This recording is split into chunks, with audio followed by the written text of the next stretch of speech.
আজকে স্টোরিটা একটু আলাদা। এখানে আছে mystery, murder and romance. Story শুরু হয় এক হাইকারের মার্ডার সিন থেকে, যার বয়স ছিল 53 বছর। লোকটির বডি দেখে পুলিশদের মনে হচ্ছিল যে পাহাড় থেকে পড়ার ফলে লোকটির মৃত্যু হয়েছে। ইনভেস্টিগেশন করে পুলিশ জানতে পারে যে লোকটির একটি বউ আছে, আর সে তার মেয়ের সমান। ওর নাম হলো সোরে। ও খুবই আজব টাইপের মেয়ে ছিল। ওর মধ্যে ওর হাজবেন্ডের মারা যাওয়ার একটুকু আফসোস ছিল না। ও তো পুলিশকে এটাও বলে যে ভালোই হয়েছে, আমার হাজবেন্ড যেমন ভাবে মারা যেতে চাইতো তেমন ভাবেই সে মারা গেছে। সোরের শরীরের অনেক জায়গায় আঘাতের চিহ্ন ছিল। সেটা দেখে পুলিশের মনে হয় যে কিদুসু হয়তো ওকে মারধর করত। এমনকি ওর ওয়েস্টে কিদুসুর নামের একটা ট্যাটুও ছিল, আর ঠিক তেমনই ট্যাটু কিদুসু এর বাকি জিনিসপত্রেও ছিল। কিদুসুর কেস যে নামের এক অফিসার হ্যান্ডেল করছিল, সে সোরেকে জিজ্ঞাসাবাদ করতে শুরু করে, কিন্তু সোরে প্রত্যেক কোয়েশ্চেনের আজব ভাবে উত্তর দিতে থাকে। এমনকি ও নিজের মরা স্বামীর ফটো দেখে সবার সামনে হাসতে থাকে। ওকে এমন বিহেভ করতে দেখে ওখানে উপস্থিত বাকি অফিসার্সদের একটু অদ্ভুত লাগে। সোরের কাছ থেকে পুলিশ তেমন কিছুই জানতে পারে না। এরপর থেকে যে ওর অ্যাসিস্ট্যান্টকে নিয়ে সোরের উপর নজর রাখতে শুরু করে। সোরে নার্স ছিল আর পাশের বাড়ির এক বুড়ির দেখাশোনা করত। সে তার কাজে খুবই ভালো ছিল, কিন্তু সব থেকে অবাক করা ব্যাপার ছিল যে ও স্বামীর মৃত্যুর পরের দিন থেকেই আবার কাজে জয়েন করে নিয়েছিল, যার জন্য পুলিশের ওর উপর সন্দেহ হতে থাকে। যে যখন এই ব্যাপারে সোরেকে জিজ্ঞেস করে, তখন ও খুবই স্ট্রেট ফরওয়ার্ডলি বলে দেয় যে স্বামী মারা গেছে তো কি হয়েছে, আমার জীবন তো সেটাতে থেমে থাকবে না, তাই না? এরই মধ্যে পুলিশ কিদুসু এর ডেড বডির আঙুলে সোরের ডিএনএ স্যাম্পলস পায়, যেটার ব্যাপারে জিজ্ঞাসাবাদ করতে ওকে আবার পুলিশ স্টেশনে ডাকা হয়। সোরে জেকে বলে যে মৃত্যুর আগের রাতে ওর আর কিদুসুর মধ্যে ঝগড়া হয়েছিল, যেখানে কিদুসু রাগে ওর গায়ে আঁচড় দিয়েছিল। সেজন্যই হয়তো ওর স্কিন কিদুসু এর আঙুলে চলে গেছে। আর ঝগড়ার কারণ হিসেবেও বলে যে ও চাইনিজ আর ভালোভাবে কোরিয়ান বলতে পারে না, যার জন্য ওর আর কিদুসুর মধ্যে মিসআন্ডারস্ট্যান্ডিং হতো। সোরে এতটাই চার্মিং ছিল যে কেউ তার সাথে কিছুক্ষণ সময় কাটালে সে তার প্রেমে পড়ে যাবে, আর যেও তাদের মধ্যেই একজন ছিল। সোরে যেমন ভাবে কথা বলছিল বা বিহেভ করছিল, সবকিছুই জেকে তার দিকে আকৃষ্ট করছিল, আর এটা সোরে খুব ভালোভাবে বুঝতে পারছিল। তাই সে আরো বেশি করে জেকে নিজের প্রেমের জালে ফাঁসানোর চেষ্টা করছিল।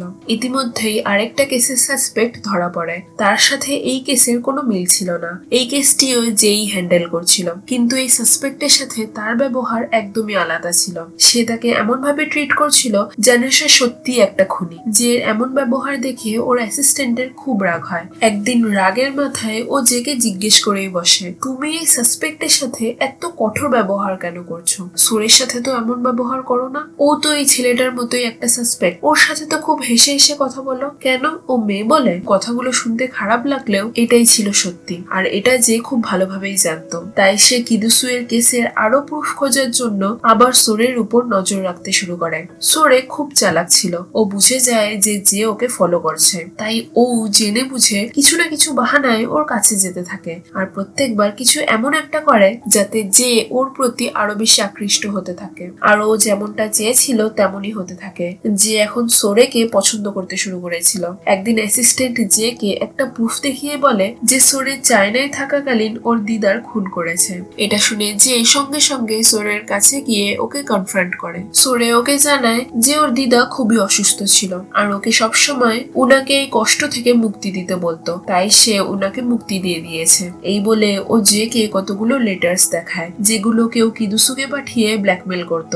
লেটারে কেউ লিখেছিল যে ও কিদুসুর ব্যাপারে সবকিছু জানে, যে ও কেমন করে ইল্লিগালি চাইনিজ নাগরিকদের কোরিয়াতে থাকতে দেয়, আর এই ব্যাপারে ও সবাইকে জানিয়ে দিলে কিদুসু বরবাদ হয়ে যাবে। লেটার্স গুলো দেখে জের মনে হয় যে হয়তো এই লোকটার প্রেসারে কিদুসু সুইসাইড করে নিয়েছে, আর এটাই তো সোরে চেয়েছিল। ও ইচ্ছে করে জেকে লেটার্স গুলো দেখায় যাতে যে কিদুসু এর ডেথ কে সুইসাইড ভেবে ক্লোজ করে দেয়, আর ঠিক এমনটাই হয়। যে অনেক খোঁজার পরও এই কেসের কোনো ক্লুজ পায় না, আর অন্যদিকে হেডকোয়ার্টার থেকে প্রেসার আসতে থাকে কেস সলভ করার জন্য। তাই ও তাড়াহুড়ো করে পরে এই কেসটিকে সুইসাইড দেখিয়ে ক্লোজ করে দেয়। কিন্তু ওর অ্যাসিস্ট্যান্ট এখনো পর্যন্ত বিশ্বাস করতে পারছিল না যে কিদুসু সত্যিতেই সুইসাইড করেছিল। ওর এটাই মনে হচ্ছিল যে সোরেকে বাঁচানোর চেষ্টা করছে। তাই ওর রাগে একদিন সোরের বাড়িতে গিয়ে ভাঙচুর করে। এখানে এটা দেখানো হয় না যে ঠিক সেখানে কি হয়েছিল, কিন্তু সোরে জেকে এটাই বলে যে এই ব্যাপারে জানতে পারলে ওর খুব এম্বারেসড ফিল হয়। ও এই ঘটনাটিকে ধামাচাপা দেওয়ার জন্য নিজে সোরের বাড়িতে গিয়ে ওর বাড়ি পরিষ্কার করে, আর এর বদলে ওকে ওর অ্যাসিস্ট্যান্টের এগেইনস্টে কোনো রকম অ্যাকশন নিতে বারণ করে। এরপর ও সোরেকে কিদুসুয়ের সব জিনিস ফিরিয়ে দেয়, কারণ এখন ওর কেস ক্লোজ হয়ে গেছিল। আর এখান থেকেই ওদের দুজনের প্রেম কাহিনী শুরু হয়। এখন থেকে ওরা রোজ দেখা করতে শুরু করে আর একে অপরের খেয়াল রাখতে শুরু করে। এমন ভাবেই অনেকদিন কেটে যায়। একদিন সোরেকে খুঁজতে খুঁজতে যে সেই বুড়ি মহিলার বাড়িতে যায় যেখানে সোরে কাজ করত। বাড়িতে তখন সোরে ছিল না, তাই সে ওই বুড়ি মহিলার সাথেই কথা বলতে থাকে। মহিলা কথা বলতে বলতে নিজের ফোন বের করে সেখান থেকে সং প্লে করতে থাকে, কিন্তু কোনো এক কারণে সং প্লে হয় না। তো যে ফোনটি নিয়ে সেটাকে চেক করতে থাকে,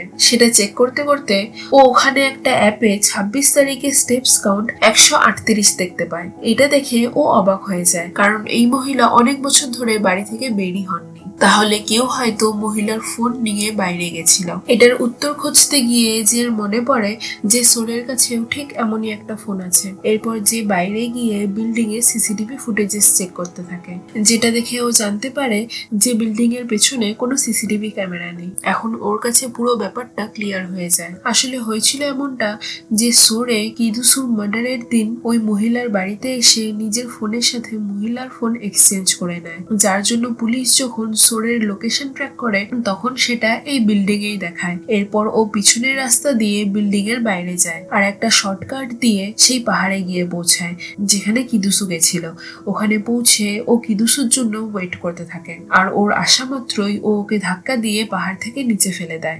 যে তার থিওরি প্রুফ করার জন্য নিজেও ফোন নিয়ে পাহাড়ে চড়ে, আর ওর এক্স্যাক্টলি 138 পা হাঁটতে হয়। তার মানে ওর থিওরি পুরোটাই সত্যি। এটা জানা মাত্রই ও সাথে সাথে সোরের কাছে গিয়ে ওকে কনফ্রন্ট করে। সব কথা শুনে সোরে বলতে শুরু করে যে চায়না থেকে কোরিয়াতে আসার পর থেকেই কিদুসু ওকে ব্ল্যাকমেল করত, কারণ ও এখানে ইল্লিগালি থাকছিল। কিদুসু ওকে ব্ল্যাকমেল করে জবরদস্তি ওর সাথে বিয়ে করে। সেটার জন্যই ওদের মধ্যে বয়সের এতটা পার্থক্য ছিল। বিয়ের পর থেকেই কিদুসু ওকে টর্চার করতে শুরু করে, যেটা সহ্য করতে না পেরে একদিন ও ওকে মারার প্ল্যান করে। সেই প্ল্যান মতোই ও কিদুসুকে মেরে ফেলে, আর নিজেই সেই ফেক লেটার্স গুলো লিখে সেটা কিদুসুর অফিসে পাঠায়, যাতে করে সবাইকে ও এটাই দেখাতে পারে যে কিদুসু সুইসাইড করেছে। এগুলো করার পর ও জের বিশ্বাস জেতার জন্য নিজেই নিজের বাড়িতে ভাঙচুর করে, আর সেটার সমস্ত দোষ ওর অ্যাসিস্ট্যান্টের উপর দিয়ে দেয়। সবকিছু শুনে যে পুরোই ভেঙে পড়ে। ও সোরেকে এতটা বিশ্বাস করত, কিন্তু সে ওকে শুধুমাত্র নিজেকে বাঁচানোর জন্য ইউজ করে গেছে। যে রাগে সোরেকে বলে, তোমার উপর বিশ্বাস করে আমি কিদুসুর মার্ডারের সমস্ত প্রুফ জ্বালিয়ে ফেলেছি, আর তুমি আমাকে এত বড় ধোকা দিলে। যে যখন এই কথাগুলো বলছিল সোরে তখন সবকিছু রেকর্ড করে নেয়, যাতে যদি কোনোদিন যে ওকে কিদুসুর মার্ডার নিয়ে ফাঁসানোর চেষ্টা করে তাহলে ও ওকে এই রেকর্ডিং শুনিয়ে ব্ল্যাকমেল করতে পারবে। কিন্তু জের ওর প্রতি সত্যিকারের ভালোবাসা ছিল, তাই ও সেই ফোনটিকেও জলে ফেলে দিতে বলে, যাতে করে সোরের এগেইনস্টে যে লাস্ট প্রুফটা আছে সেটাও নষ্ট হয়ে যায়। এরপর যে সোরিকে ছেড়ে চলে যায়, কারণ এই ঘটনার পর থেকে ও আর ওকে কোনোদিনই বিশ্বাস করতে পারতো না। এরপর স্টোরি 13 মাস পর শিফট হয়, আর আমরা একটা লোককে সোরেকে খুবই বাজেভাবে মারতে দেখি। সে সোরেকে মারছিল কারণ ওর নতুন হাজবেন্ড লোকটার মায়ের কাছ থেকে অনেক টাকা ধার নিয়েছিল। লোকটির রাগে সোরেকে বলে যে যদি ওর মায়ের কিছু হয়ে যায় তাহলে ও সোরের হাজবেন্ডকে মেরে ফেলবে। কিছুদিন পর কাকতালীয় ভাবে সোরে আর ওর নতুন হাজবেন্ড আর এদিকে যে আর ওর বউ একই শহরে শিফট হয়। ওখানে শিফট হওয়ার কিছুদিনের মধ্যেই সোরের এই হাজবেন্ডেরও মৃত্যু হয়ে যায়। এই কেসটিও জে এর কাছেই যায়, আর কেসটার ব্যাপারে জেনে ওর মনে হয় যে হয়তো সোরে ইচ্ছে করে এখানে এসেই ওর স্বামীকে মেরেছে, যাতে যে আগের মতোই এই কেসটিকেও ধামাচাপা দিয়ে দেয়। কিন্তু যে এমন কিছুই করে না, বরং কঠোরভাবে এই কেসটার ইনভেস্টিগেশন করতে থাকে। ইনভেস্টিগেশন করতে করতে ও জানতে পারে যে সোরের হাজবেন্ড হোসিন অনেক লোকের কাছ থেকে টাকা ধার নিয়েছিল। এরপর ও সোরেদের বাড়ির আশেপাশের লোকেদের কাছ থেকে জিজ্ঞাসাবাদ করতে থাকে, যাদের মধ্যে ও এক কাপলকে পায়, যারা হোসিনের মার্ডারের দিন সামনে সমুদ্রতে পিকচার তুলেছিল। আর সেই ফটোর ব্যাকগ্রাউন্ডে কেউ সমুদ্রে কিছু ফেলছিল। এটা দেখে যে সঙ্গে সঙ্গে সোরের বাড়িতে গিয়ে ওকে কনফ্রন্ট করে। সোরে প্রথমে আজেবাজে কথা বলে জেকে ভোলানোর চেষ্টা করতে থাকে, কিন্তু সেটাতে সফল না হলে সে সত্যিটা বলতে শুরু করে যে সেদিন আমি বাড়ি ফিরতেই হোসিনের লাশ সুইমিং পুলে দেখি, রক্তে পুলের পুরো জল লাল হয়ে গেছিল। তোমার রক্ত ভয় লাগে, তাই আমি ওখান থেকে জল পরিষ্কার করে দিয়েছি। যে অনেকদিন আগে এক কেস ইনভেস্টিগেট করতে করতে সোরেকে ওর উইকনেসের ব্যাপারে বলেছিল, যে ওর রক্ত দেখে ভয় লাগে। এরপর সোরে ওখানকার বাদবাকি রক্ত মুছে দেয় আর হোসিনের ডেড বডি পুলের এক পাশে বসিয়ে রাখে, আর তারপর নিজের জামা কাপড় পুড়িয়ে ফেলে যাতে কোনো রকম প্রুফ না থাকে। আর সেই পোড়া জিনিসপত্র ফেলতেই ও সমুদ্রে গেছিল। সবকিছু শুনে যে ওর লাই ডিটেক্টর টেস্ট করে, সেটাতেও দেখায় যে সোরে যাই বলছে সব সত্যি, আর ও হোসেনের খুন করেনি। এটা জানার পর পুলিশের সব সন্দেহ ওই লোকগুলোর উপরে চলে যায় যারা হোসেনকে লোন দিয়েছিল। তাদের সবার মধ্যে মেইন সাসপেক্ট ছিল সেই লোকটা যে সোরেকে থ্রেট দিয়েছিল যে তার মায়ের কিছু হলে সে হোসেনকে মেরে ফেলবে। আর কাকতালীয় ভাবে তার মাও কিছুদিন আগেই মারা গেছিল, তাই পুলিশ ওকে অ্যারেস্ট করে নিয়ে আসে। এরপর একদিন সোরে জেকে দেখা করতে ডাকে, তো যে সঙ্গে সঙ্গে ওর সাথে দেখা করতে যায়। সোরে ওর দিদার অস্থি জলে ভাসাতে এসেছিল, কারণ ওর দিদার সবসময় থেকেই এই পাহাড়ে আসার শখ ছিল, তাই ও দিদার ইচ্ছা পূরণ করছিল। ওখান থেকে যাওয়ার আগে ও জেকে কিস করে আর হাক করে ওকে একটা ফোন দেয়, আর সেটা দিয়ে বলে যে এই ফোনটা দেখলে তুমি এই কেসটার ব্যাপারে অনেক কিছুই জেনে যাবে। এই বলে ও ওখান থেকে চলে যায়। অন্যদিকে জের আর ওর বউয়ের রিলেশন ধীরে ধীরে খারাপ হতে থাকে, কারণ ও সোরের ব্যাপারে সবকিছু জেনে গেছিল আর এটাও জানতে পেরেছিল যে হোসেন মারা যাওয়ার আগে জেকে কল করেছিল। তাই এখন ওর মনে হচ্ছিল যে সোরে আর জে মিলেই হয়তো হোসেনকে মেরে ফেলেছে। আর এই মিসআন্ডারস্ট্যান্ডিং এর বশে এসে ও জেকে ছেড়ে চলে যায়। যে সোরের ফোন চেক করতে থাকে, ওখানে শুধু ওরই ফটোস আর ভিডিওস ছিল। সেটা দেখে ও বুঝে যায় যে সোরে এখনো ওকেই ভালোবাসে। এরপরও হোসেনের ফোন চেক করে জানতে পারে যে হোসেন জের ব্যাপারে সবকিছু জেনে গেছিল। ও সেই রেকর্ডিং শুনে নিয়েছিল যেখানে যে সোরেকে বলছিল যে কেমন ভাবে ও কিদুসুয়ের মার্ডারের প্রুফ পুড়িয়ে দিয়েছিল। সেটা জানতে পেরে ও সোরেকে ব্ল্যাকমেল করতে শুরু করে যে যদি সোরে জের কাছ থেকে ওকে টাকা এনে না দেয় তাহলে ও জেকে বরবাদ করে দেবে। যেটার পর সোরে জেকে বাঁচানোর জন্য হোসেনকে মারার প্ল্যান করে। এই লোকটা বলেছিল যে ওর মায়ের কিছু হলে ও হোসেনকে মেরে ফেলবে, তাই সোরে ওর মাকে মেরে ফেলে। যেটার পর লোকটা হোসেনকে মেরে ফেলে। সবকিছু জানতে পেরে যে সোরেকে খুঁজতে থাকে। অন্যদিকে আমরা সোরেকে দেখি যে বিচে গিয়ে সেখানে একটা গর্ত খুঁড়ে ওখানেই বসে পড়ে, যাতে করে সন্ধে হওয়ার সাথে সাথে সমুদ্রের জল এসে ওকে ওখানেই ডুবিয়ে দেয়। এদিকে যে সোরের লোকেশন ট্র্যাক করে সেই বিচে পৌঁছে যায়, কিন্তু ততক্ষণে জল পাড়ে আসার কারণে জল আর বালুর মধ্যে সোরে ওখানেই মারা যায়। আর এখানেই এই স্টোরি শেষ হয়ে যায়।